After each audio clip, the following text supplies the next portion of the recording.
para teman-teman sekalian dan juga ikhwah dan akhwat yang semoga dirahmati dan dimuliakan ke Allah Subhanahu wa taala. Alhamdulillah di hari ini kita kembali melanjutkan kajian kita setiap sore yang dimana kita akan banyak membahas bagaimana tentang life mindset atau kaidah-kaidah kehidupan yang kita kenal dengan sunnatullah kehidupan yang semoga dengan ini kita bisa menentukan posisi sikap kita dalam kehidupan ini.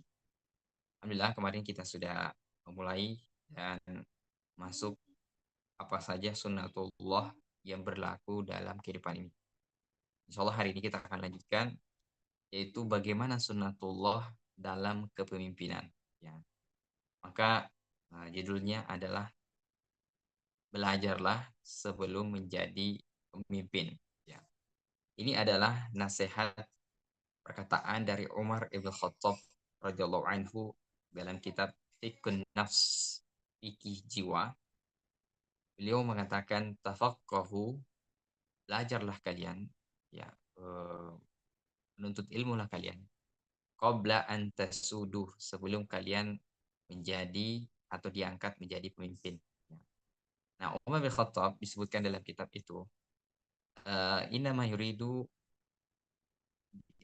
diinginkan bahwa jangan sampai kemudian seseorang, ya mengapa kemudian belajar dulu sebelum jadi pemimpin? Karena boleh jadi ketika seseorang itu sudah menjadi pemimpin, maka kejabatan kepemimpinannya itulah yang menyebabkan dia terhalang untuk hadir di majelis ilmu. Tentu kalau seseorang itu menjadi pemimpin, misalnya kita jadi apa ya, tingkat yang paling rendah mungkin misalnya ketua organisasi atau mungkin dalam masyarakat, ketua RT, lurah, ya, atau camat. Ketika seseorang menjadi pemimpin, biasanya agak sungkan untuk duduk bermajelis ilmu dalam waktu yang lama. Ya, mungkin dia datang, tapi biasanya sebagai pembuka acara, sambutan. Tapi kalau untuk duduk di barisan para penuntut ilmu, yang mungkin di sampingnya itu ada rakyat biasa, bisa saja dia agak sungkan. Ya, maka disinilah nasihat Umar. Sebelum kalian menjadi pemimpin, maka pergunakanlah waktu untuk belajar, menuntut ilmu. Sehingga ketika menjadi pemimpin, justru kalianlah seharusnya menjadi sumber ilmu. Ya, jadi ibaratnya seolah-olah di sini tersirat bahwa seharusnya pemimpin itulah menjadi rujukan dalam hal ilmu. Ya, meskipun dia tetap harus belajar, tetapi dengan metode yang berbeda lagi. Nah, kepemimpinan, kalau kita baca nantinya banyak dalam kisah-kisah Al-Quran, itu akan sangat berhubungan dengan uh, pemikiran. Ya, jadi kalau kita ingin menjadi pemimpin, maka modal utamanya itu adalah keluasan ilmu.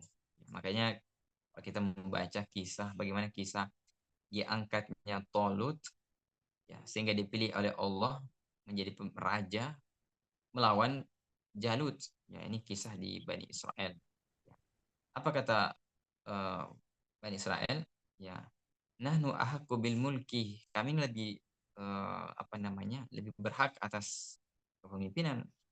Walam yu'ta sa'atan minal mal. Karena Tolit itu tidak diberikan harta. Maksudnya nggak punya duit, nggak punya modal logistik. Ya, makanya juga pelajaran bahwa kalau kita ingin menjadi pemimpin, modal utamanya itu bukan logistik, meskipun itu juga penting. Tapi modal utamanya adalah kata Allah Subhanahu wa taala, wazadahu bastatan fil ilmi wal jism. Karena dia diberikan kelapangan dari sisi ilmu dan juga fisik yang kuat. Nah, inilah pelajaran kita, kaidah yang kita sebutkan bahwa maka kemudian Umar bin Khattab menyatakan bahwa untuk menjadi pemimpin itu dibutuhkan persiapan dari segi ilmu. Karena kalau kita menjadi pemimpin, kita harus memiliki ilmu, ya, mampu untuk berpikir, mampu melakukan apa namanya, pencapaian dengan melahirkan gagasan, ide, ya, atau sumbangan pemikiran. Ya, itu yang paling dibutuhkan oleh seorang pemimpin. Makanya ini sunnatullah bahwa kalau kita menjadi pemimpin, sunnatullahnya adalah harus berilmu. Ya, jadi harus berilmu. Nah, inilah pelajaran dari sirah nabawiyah juga. Ya, mengapa Rasulullah SAW sebelum beliau diangkat menjadi nabi, jadi pemimpin umat, Rasulullah SAW itu bolak-balik dari rumahnya ke Gua Hira. Perjalanannya luar biasa. Meskipun dekat, ya, tapi ini butuh mujahadah. Dan itu beliau lakukan selama 3 tahun berturut-turut di usia 37 sampai 40 tahun. Nabi bolak-balik naik ke Gua Hira. Nah, apa yang beliau lakukan? Beliau kemudian ketika berada di Gua Hira, berpikir, merenung, apa sebenarnya solusi yang tepat untuk kondisi umatnya, ya, rakyatnya waktu itu. Rasulullah SAW ingin mengubah, tapi tidak punya guru, tidak membaca satupun kitab suci. Ya, maka disitulah persiapan kematangan seorang pemimpin sebelum menjadi pemimpin, yaitu kematangan sisi pemikiran. Ya, karena nanti kita akan melihat Rasulullah SAW setelah beliau menjadi pemimpin, menjadi nabi, beliau melakukan banyak hal yang kalau kita katakan ini penuh dengan strategi, ya, ide, gagasan. Ya. Bisa kita lihat bagaimana strategi Nabi di 5 tahun pertama dakwah di Mekah. Ya, di 5 tahun setelah 5 tahun Rasulullah berdakwah, beliau kemudian mengutus sahabatnya hijrah ke Habasyah. Ya, ini kan terdapat strategi seorang pemimpin bermanuver bagaimana persiapan lahan dakwah baru di tempat lain, ya Habasyah, setelah 5 tahun.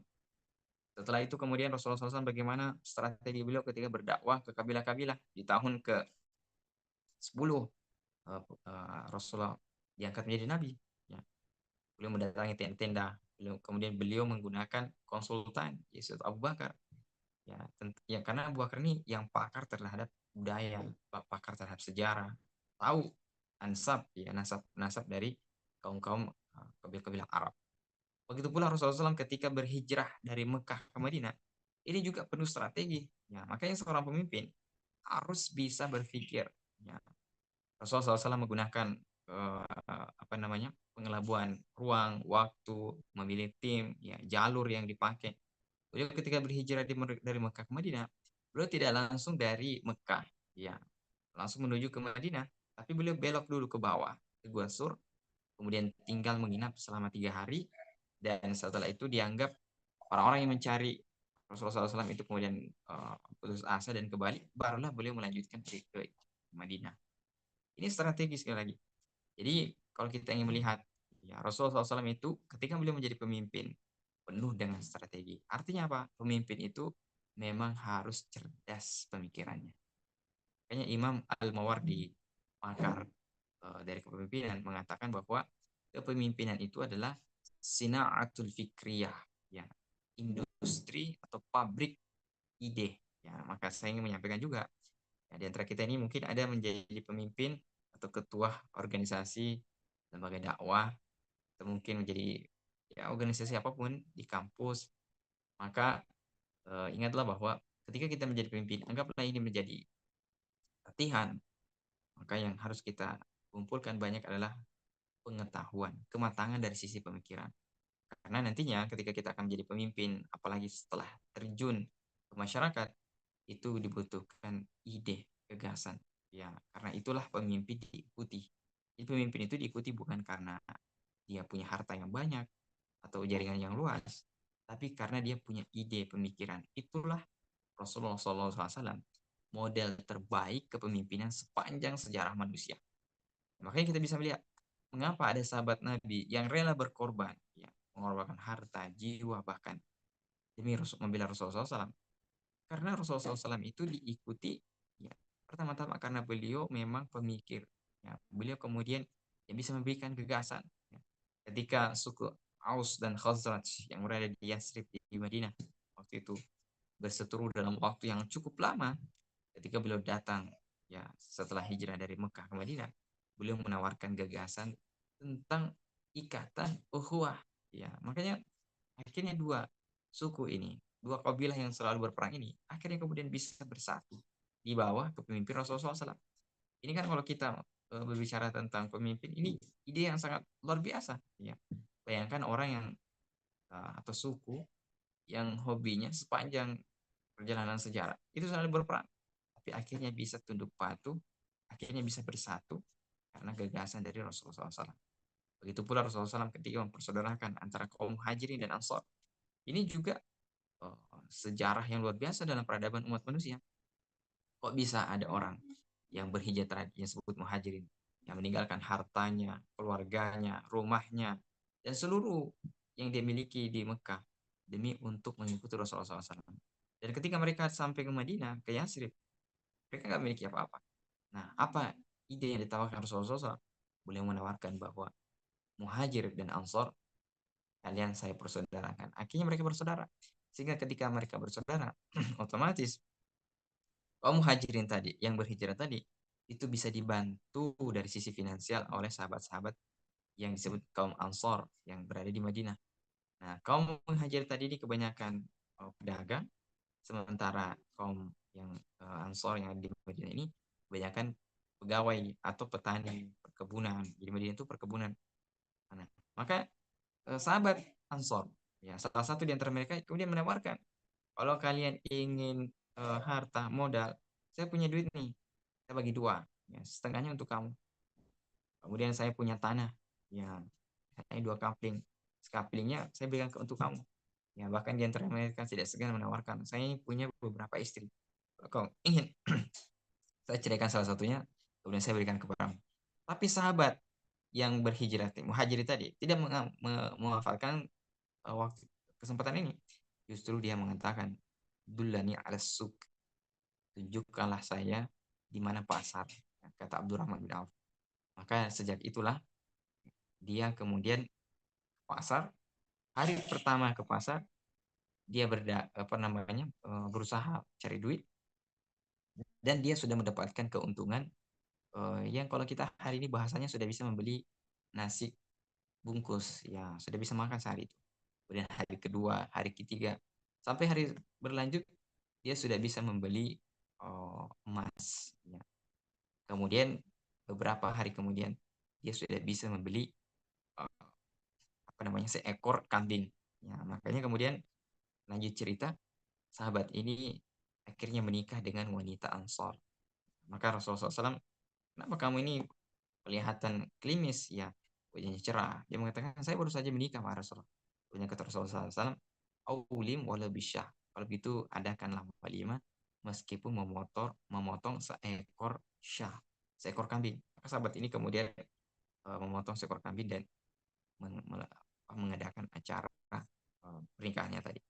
Nah, di sini titik poinnya adalah bagaimana Rasulullah SAW ketika beliau menjadi pemimpin, beliau bisa memberikan ya solusi, ide, ya pemikiran, gagasan apa yang selama ini menjadi persoalan di tengah masyarakat. Maka sekali lagi, kalau kita ingin menjadi pemimpin, atau bahkan kita ingin mengatakan kita semua ini seharusnya menjadi generasi pemimpin, maka yang perlu kita persiapkan itu adalah kapasitas dari sisi kematangan ilmu. Nah, itulah yang kita dapatkan dari Rasulullah SAW. Rasulullah SAW itu kan punya banyak sahabat, ya, dan satu saja di antara sahabat Nabi SAW yang utama, ya, misalnya sahabat-sahabat yang muhajir atau yang ansor, itu sudah cukup menjadi role model kalau kita ingin menjadi orang yang melakukan pencapaian hebat dalam kehidupan kita. Makanya seluruh sahabat Nabi, mereka itu adalah generasi penegak peradaban. Ya, bahkan disebut mereka ini generasi pemimpin. Makanya sepeninggal Rasulullah SAW, ada yang menyebut sejarawan bahwa ada 1.000 ya, sahabat Nabi yang kapasitas pemimpin yang sama dengan 1.000 orang. Jadi ada 1.000 sahabat Nabi, satu orang dari 1.000 itu sebanding dengan 1.000 orang. Ya, Insya Allah. Jadi ada 1.000 pemimpin yang siap menggantikan Rasulullah SAW. Ya, jadi ini pelajaran juga. Rasulullah SAW, karya terbesarnya itu bukanlah mukjizat, ya, bukan Al-Quran, ya, bukan mukjizat yang lain. Tapi karya terbesar Rasulullah SAW itu adalah generasi yang siap memimpin peradaban. Nah, inilah yang juga kita inginkan, bahwa kalau kita ingin menjadi pemimpin, ya, penerus dari peradaban di masa mendatang, maka mulai hari ini kita harus belajar dengan baik. Ya, ini ada yang bocor.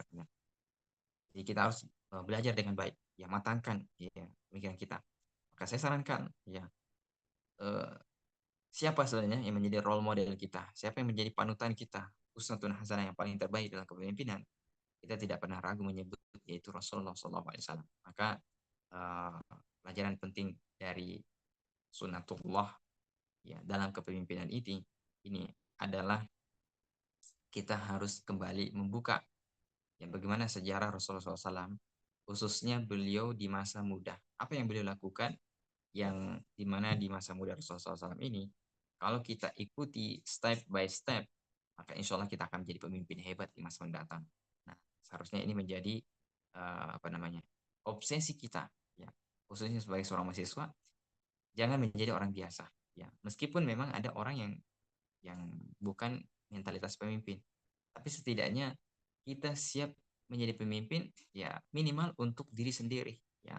Makanya Rasulullah mengatakan kullukum ra'in wa kullukum mas'ulun an ra'iyati. Setiap kalian adalah pemimpin dan setiap pemimpin itu akan dimintai pertanggungjawaban terhadap apa yang dipimpinnya. Jadi setiap kita ini adalah pemimpin. Ya minimal ya kalau misalnya laki-laki nanti akan menjadi pemimpin keluarga. Itu yang paling miniatur terkecil dari sebuah peradaban keluarga ya. Maka apa yang harus dibutuhkan yang sebagai seorang pemimpin yaitu kapasitas ilmu. Maka sekarang ini adalah masa kita untuk belajar untuk ilmu. Tentu banyak ya teori-teori tentang kepemimpinan. Ya, tapi sekali lagi yang paling terbaik itu adalah bagaimana Rasulullah SAW memimpin. Rasulullah SAW bukan hanya pemimpin dalam kapasitas agama, tapi beliau juga pemimpin negara, pemimpin militer. Nabi itu kalau berperang, beliau bukan di belakang, ya, tapi beliau berada di depan, di tengah-tengah pasukannya. Jadi istilahnya beliau tidak istilahnya penakut, ya, tapi beliau yang terdepan. Ya bahkan ketika beliau muda, beliau biasa kemudian bergulat, ya fight to fight, ya satu lawan satu, ya dan Rasulullah SAW selalu menang. Sebagaimana Ali bin Abi Thalib, ya Ali bin Abi Thalib inilah contoh didikan Rasulullah SAW dalam hal kepemimpinan. Ya, maka ini juga pelajaran. Rasulullah SAW itu melakukan yang namanya kaderisasi. Maka ini di mana-mana di organisasi. Biasanya ada namanya divisi kaderisasi. Kaderisasi itu gunanya apa? Agar kepemimpinan ini punya keberlangsungan. Siapa yang harus menjadi pemimpin selanjutnya? Jadi Nabi memang pemimpin yang hebat, tapi di saat yang sama beliau menyiapkan pemimpin setelahnya, pemimpin pelanjutnya. Ya, dan ini lagi kita bisa lihat bagaimana Rasulullah SAW ketika mendidik sahabatnya dengan penuh kurikulum yang sangat luar biasa. Jadi mulai Rasulullah SAW didik langsung oleh Allah Subhanahu Wa Taala. Kemudian setelah itu Rasulullah SAW mendidik sahabatnya sehingga lahir generasi para pejuang, para pemimpin umat. Dan setelah itulah kita bisa melihat sepeninggal Rasulullah SAW lahir pemimpin hebat yang membawa Islam ya bahkan sampai ke penjuru dunia. Ya, dan termasuklah kita di Indonesia ini. Itu lahir karena kepemimpinan ya para pendahulu, ya para ulama yang kemudian menyebarkan ini. Nah, aku lihat titik poinnya di sini bahwa sunatullah dalam kehidupan ini berkaitan tentang kepemimpinan adalah belajar dulu, persiapkan ilmu. Ya, jadi sekarang ini mumpung ya di antara kita ini belum ada yang secara khusus menjadi pemimpin di tengah-tengah masyarakat, maka gunakan kesempatan untuk banyak belajar. Ya, kembangkan kapasitas diri kita. Ya, dan salah satu bacaan para pemimpin itu adalah sejarah. Ya, jadi kalau kita lihat pemimpin-pemimpin hebat itu rata-rata mereka suka dan hobi membaca sejarah. Ya, jadi ini salah satu bocorannya. Jadi kalau di antara kalian semua, antum sekalian, sahabat-sahabat, kalau ada yang menjadi pemimpin, maka harus sering-sering dan memang ya harus kuat dalam membaca sejarah. Ya, kenapa? Karena ketika kita membaca sejarah, kita tidak perlu mengulangi kesalahan yang sama yang dilakukan oleh pendahulu-pendahulu kita. Ya, kesalahan yang dilakukan oleh pemimpin sebelumnya, yang kezaliman bahkan yang dilakukan seperti Firaun. Ya, jadi kalau kita ingin punya kepemimpinan yang kemudian memiliki kekuatan, izzah, ya, langgeng, maka pelajari sejarah ya umat-umat terdahulu, pemimpin terdahulu supaya kita bisa mengikuti mereka Dan ketika kita membaca biografi ya mereka, di saat yang sama kita juga belajar apa-apa yang harus kita hindari. Nah, jadi sejarah sekali lagi. Makanya sejarah ini penting ya, bahkan menjadi kurikulum yang wajib kalau kita ingin menjadi seorang pemimpin. Nah, kemudian selanjutnya kepemimpinan tadi sempat saya mengatakan bahwa pemimpin itu harus bisa melahirkan ide, melahirkan gagasan. Ya, maka di sini pelajaran juga bahwa pemimpin ini sesungguhnya memang dibutuhkan ada yang eksekutor langsung, ya, yang bisa mengeksekusi satu gagasan di lapangan. Tapi yang paling inti adalah tadi, dia yang menjadi sumber pertama untuk eh, berkaitan tentang visi, ya. Jadi tentang visi masa depan, tentang bagaimana solusi yang dihadapi oleh masyarakat, ya. Maka disinilah eh, pentingnya dari seorang pemimpin melahirkan gagasan. Nah, ini juga bisa kita lihat kepemimpinan yang ada dalam Al-Quran, misalnya kepemimpinan Zulkarnain. Ya, bagaimana seorang pemimpin seharusnya menjadi pemimpin. Nah, baca kisah-kisah para pemimpin di Al-Quran khususnya. Misalnya Zulkarnain. Zulkarnain ini pemimpin yang luar biasa. Dia menguasai dari timur ke barat. Ya, bayangkan ada nggak hari ini yang jadi pemimpin, wilayah kekuasaannya itu dari timur sampai ke barat. Ya, misalnya kalau kita konteks negara-negara sekarang ini, ya paling dia menjadi pemimpin di negaranya. Ya. Tapi Zulkarnain, dia sudah lintas negara internasional. Ya. Bayangkan dari timur sampai barat. Nah, apa yang dilakukan Zulkarnain? Ya, ini juga kita bicara tentang sunatullah. Sunatullah pertama dari pemimpin yang hebat itu adalah tawadhu. Ya, makanya dia mengatakan haza rahmatum bir rabbi. Ini adalah karunia dari Rabbku. Ya, makanya kalau kita menjadi pemimpin, sesungguhnya bukan berarti ketika kita hebat karena diri kita sendiri, tapi itu semua karena rahmat karunia dari Allah Subhanahu wa taala. Makanya kalau kita jadi pemimpin, jangan berbuat semena-mena, ya, jangan berbuat zalim, jangan kemudian menzalimi orang lain, merampas, ya, mengambil hak-hak orang-orang yang kita tindas. Ya, tapi bagaimana bersifat tawadhu. Ya, dan inilah juga yang didapatkan Rasulullah SAW ketika beliau belajar kepemimpinan dari kakeknya Abdul Muthalib, tawadhu.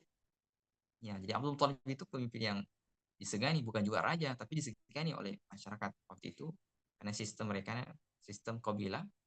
Ya, salah satu yang dimiliki itu adalah tawadhu. Ya, maka mulai sekarang ketika kita melakukan suatu amal ibadah, sesungguhnya ini menunjukkan tawadhu. Ya, kalau kita misalnya sholat, itu kan kita tunduk ya pada Allah Subhanahu wa taala, sujud, ruku. Ini kan seharusnya memunculkan sifat tawadhu. Ya. Jadi pemimpin itu mesti kemudian menerjemahkan bahwa kepemimpinannya itu karena Allah Subhanahu wa taala. Kemudian yang kedua, apa yang dilakukan oleh Zulkarnain? Sunatullah kepemimpinan, yaitu dia menegakkan keadilan. Ya, makanya hal yang pertama yang paling ditunggu oleh seorang pemimpin itu adalah keadilannya. Ya. Makanya kalau kita tidak bisa berbuat adil, disarankan jangan memegang jabatan publik. Ya, misalnya dalam hal keluarga, ayat tentang apa namanya di surah An-Nisa, ya, yaitu seseorang jika mampu menikah masna wasula sawaruba, ya, kemudian dikatakan fa in khiftum alla ta'dilu, jika tidak sanggup berbuat adil. Maksudnya karena seorang suami itu ketika dia punya istri lebih dari satu, seolah dia memimpin. Tapi kalau dia tidak bisa berbuat adil, wahidah, maka cukup satu. Nah, ini dalam hal rumah tangga, maka jauh lebih besar lagi dari sekedar rumah tangga, apalagi mengelola negara, maka dibutuhkan keadilan. Dan itulah Zulkarnain. Dia menegakkan keadilan di uh, Matli Asyams, tempat terbitnya matahari. Begitu pula Maghrib Asyams, tempat terbenamnya matahari di sebelah barat. Jadi Zulkarnain menegakkan keadilan. Jadi ketika ada kezaliman, ya keadilan harus ditegakkan. Dan ketika pemimpin itu tidak adil, disinilah awal kali munculnya ketidakpercayaan ya apa yang dipimpin. Makanya Zulkarnain dia tadi menghukum dari rakyatnya yang memang berbuat kesalahan. Kemudian selanjutnya apa yang harus dilakukan ya oleh seorang pemimpin selain keadilan, yaitu dia harus bisa mengedukasi, mendidik dari rakyatnya. Ya, makanya Zulkarnain ketika datangi tempat bainas saddain, daerah di antara dua bukit. Dia kemudian membuatkan benteng. Awalnya sebenarnya ingin disogok, tapi Zulkarnain menolak. Tapi kemudian Zulkarnain mengajarkan kepada mereka bagaimana cara membuat benteng yang kokoh.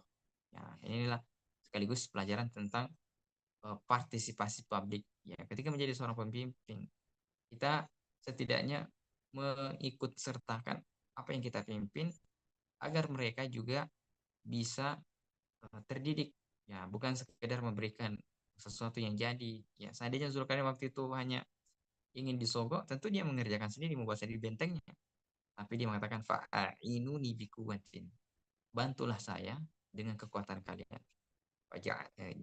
Kemudian dari situlah Zulkarnain sama-sama dengan rakyatnya membangun benteng yang kokoh yang disebut akan hancur kalau sudah dekat kiamat. Ya. Kemudian selanjutnya lagi, apa yang dilakukan Zulkarnain ketika dia memimpin? Dia kemudian uh, memberikan ya ilmu, ya tadi mengedukasi ya.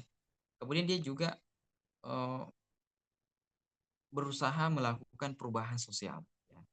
Jadi bukan sekadar dia punya banyak proyek, tentu proyek dimaksud adalah proyek kebaikan, ya. Tapi kemudian di samping itu Zulkarnain mengajak rakyatnya tadi untuk berubah. Ya, bayangkan masyarakat yang awalnya terbelakang, minim dari segi pengetahuan, ya kurang dari segi informasi, itu akhirnya kemudian Zulkarnain mengubah mereka bertransformasi menjadi masyarakat yang terdidik. Mulai dari tadi dia mengikut sertakan partisipasi publik, kemudian mengedukasi. Nah, akhirnya kemudian masyarakat itu berubah. Ya. Sekarang mereka setelah mengetahui bagaimana cara membuat benteng, akhirnya mereka kemudian dengan sendirinya membuat bentengnya. Ya, makanya pelajaran bahwa pemimpin itu berhasil ketika bisa mengubah, ya menaikkan kualitas sumber daya manusia yang dipimpinnya. Nah, tentu banyak di Al-Quran ya kisah-kisah kepemimpinan. Begitu pula misalnya kepemimpinan Nabi Sulaiman alaihissalam. Ya, ini juga eh, menarik ya untuk kita telusuri, kita tadaburi bagaimana seharusnya menjadi pemimpin. Ya, salah satunya adalah Nabi Sulaiman. Ya, beliau sangat teliti, ya, kemudian tertib pasukannya. Kemudian Nabi Sulaiman ini juga, kalau kita baca kisahnya, dia ketika dapat informasi dia tidak mengambil informasi satu pihak, ya maksudnya satu sumber, tapi dia mengecek langsung apakah ini sumbernya valid. Ya, ketika Ibnu Hudhud menyampaikan bahwa di sana ada negeri Sabah yang dipimpin oleh seorang wanita dan menyembah matahari. Nabi Sulaiman mengecek sendiri apakah ini benar atau tidak. Itulah beberapa hal kaidah-kaidah khususnya sunnatullah kalau kita menjadi pemimpin. Nah, demikian bisa sampaikan pada kesempatan hari ini. Semoga ini menginspirasi kita tentang intinya bahwa kalau kita yang menjadi pemimpin, maka mulai hari ini kita belajar menuntut ilmu agar memiliki kapasitas ilmu, dan dari kapasitas ilmu itulah kita bisa melahirkan ide, gagasan, pemikiran. Karena pemimpin itu sesungguhnya adalah industri pemikiran. Baik, saya kembalikan ke moderator. Terima kasih kepada Bapak Ustaz. Semoga apa yang disampaikan dapat bermanfaat bagi kita semua. Selanjutnya, kami persilahkan kepada teman-teman yang ingin bertanya